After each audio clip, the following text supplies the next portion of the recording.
मालिक को प्रणाम। सभी अभ्यासी भाई बहनों को नमस्कार।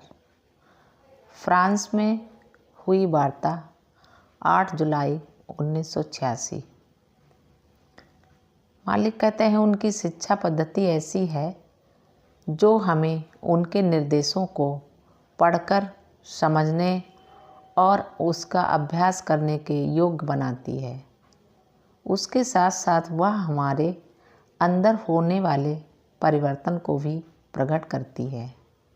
सरलता उनकी शिक्षा की विलक्षणता है जिसे साधारण पढ़े लिखे बच्चे भी आसानी से समझ सकते हैं। उसे समझने के लिए ना तो ढेरों ग्रंथ पढ़ने की ज़रूरत है, ना ही पुस्तकालयों की खाक छानने की।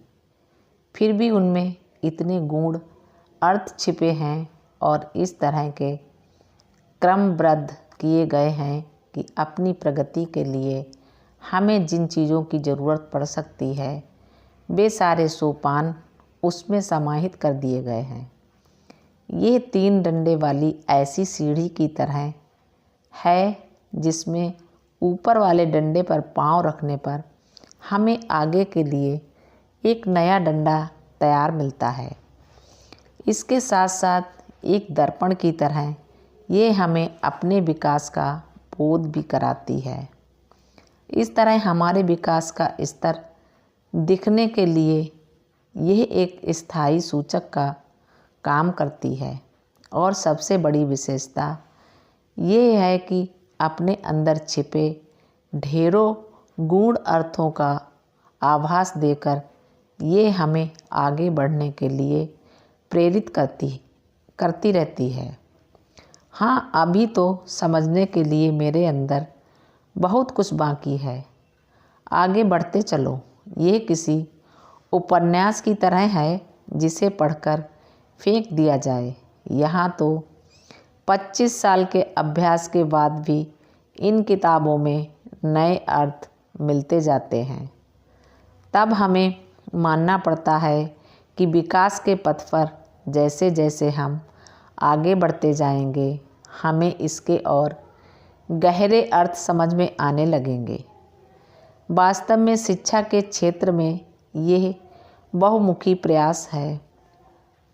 इस तरह हम देखते हैं उनकी शिक्षा कितनी प्रभावशाली है, लेकिन यह बात याद रखनी बहुत ज़रूरी है। जैसा कि म्यूनिख या पेरिस में बाबूजी ने कहा था कि उनकी किताबों को हमें बार बार पढ़ते रहना है, वरना हमारी समझ प्रारंभिक स्तर से आगे नहीं बढ़ पाएगी। प्रारंभिक स्तर से मेरा मतलब है अभ्यास शुरू करने के समय हमारी जो अवस्था थी उनकी किताबें हमारे विकास की अवस्था दर्शाने के लिए एक साधन का काम करती हैं। तो मेरे मालिक की शिक्षा की यही विलक्षणता थी और यही विलक्षणता है हमारे लिए यह समझना बेहद ज़रूरी है कि सादगी ही उसकी विलक्षणता है, क्योंकि जिस तरह बीज विकसित हो सकता है उसी तरह बीज रूप में दी गई उनकी शिक्षाएं भी विकसित होती रहती हैं।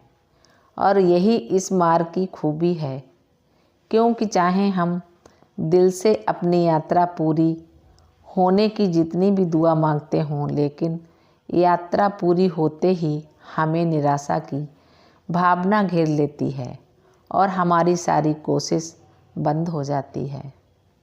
हमारे अंदर निरर्थक सी पूर्णता की भावना पैदा हो जाती है, मानो जो कुछ पाना था वह सब पा लिया गया है और अब पाने के लिए कुछ भी बाकी नहीं रहा। इसकी झलक पश्चिम की दर्शन कही जाने वाली किताबों और यहाँ तक कि कभी कभी विज्ञान की किताबों में भी दिखाई पड़ती है।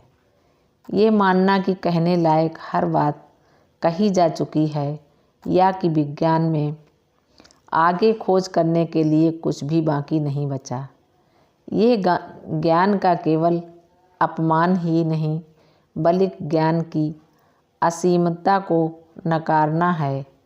जो समझने लगता है कि इंसान के लिए यहाँ तक आध्यात्मिक प्रगति करना संभव था, उसने वह उच्चतम अवस्था हासिल कर ली है।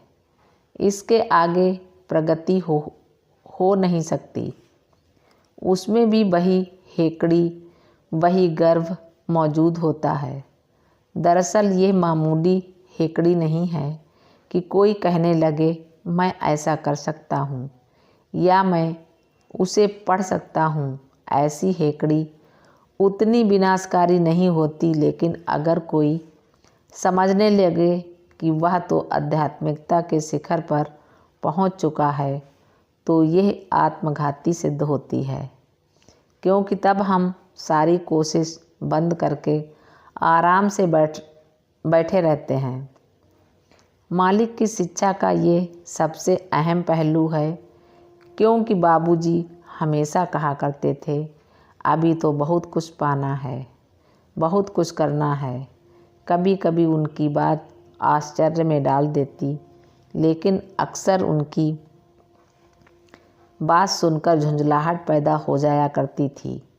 कभी कभी मुझे बहुत गुस्सा भी आ जाया करता था, क्योंकि एक ओर तो वे मेरे आध्यात्मिक विकास की तारीफ़ किया करते थे, जिससे मैं कभी कभी खुश होकर इतराने भी लगता था, लेकिन अगले ही पल जब वे कहने लगते, हाँ देखो, तुम तो जानते हो कि लाला जी की कृपा से तुम्हें ये सब हासिल हुआ है, लेकिन यह तो अभी केवल शुरुआत है, तो मुझ पर जैसे घड़ों पानी पड़ जाया करता था। एक तरह से ये अच्छा था, क्योंकि वह निराशा, वह क्रोध मेरे अंदर अगली आध्यात्मिक अवस्था हासिल करने का जोश भर दिया करता था। अगर कहीं उन्होंने एक बार भी मुझसे कह दिया होता, हाँ अब तुम आध्यात्मिकता की पराकाष्ठा पर पहुंच गए हो, मेरा तो सारा अभ्यास वहीं रुक गया होता। दरअसल शिक्षा की सारी विलक्षणता इसी में है। शिक्षा अपने आप में इतनी महत्वपूर्ण नहीं होती है जितनी कि उसके द्वारा हमारे अंतर में जगाई जाने वाली विकास की लालसा। हमारा मानना है कि विकास न होने का एक कारण ये भी है कि विकास की ये लालसा या तो खत्म हो गई है या हमारे अंदर सोई पड़ी है। जब कोई सद्गुरु थपथपाकर उसे जगा देता है, तब वह हमारे अंदर गतिशील हो जाती है। एक बार जगा दिए जाने पर आम तौर पर उसे रोका नहीं जा सकता। यह उनकी कृपा है, वरना हम तो इतने बेवकूफ़ हैं कि इसे भी रोक देते। तो मालिक द्वारा हमारे लिए किया गया सबसे महत्वपूर्ण काम कौन सा है? वह है हमारे अंतर में विकास की लालसा जागृत कर देना, ताकि हम जितनी पूर्णता हासिल कर सकते हैं कर लें। हमारे अंदर विकास की लालसा जगाई जाती है ताकि इंसान के लिए जिस श्रेष्ठ अवस्था तक विकास करना संभव है, हम वहाँ तक विकास कर सकें, पूर्णता की उस अवस्था तक पहुँच सकें। शाहजहाँपुर में और दूसरी जगहों पर भी मालिक के साथ मैंने जो वक्त गुजारा है, उस दौरान अक्सर बड़ी अजीब सी बात मेरे सामने आती रही है। आमतौर पर ऐसा लगता कि वे अच्छे अभ्यासियों की उपेक्षा किया करते थे। अच्छे अभ्यासियों से मेरा मतलब उन अभ्यासियों से है जो मालिक के प्रति पूरी तरह समर्पित थे और नियमित रूप से निष्ठापूर्वक अपना अभ्यास किया करते थे। शायद ही कभी मालिक ऐसे लोगों पर कोई ध्यान दिया करते थे। बहुत हुआ तो कभी एक नज़र डाल ली या उन्हें देखकर मुस्कुरा दिए। उन अभ्यासियों के लिए यही बड़ी कीमती चीज़ होती थी। लेकिन जो लोग उनका विरोध करते, उनसे कन्नी काटते या उनसे दूर भागने की कोशिश करते, उन्हें अपनी तरफ खींचने के लिए वे कोई कसर बाकी नहीं छोड़ते थे।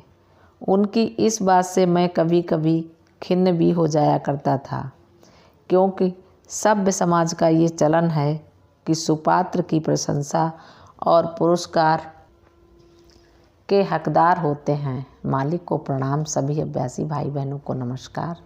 धन्यवाद।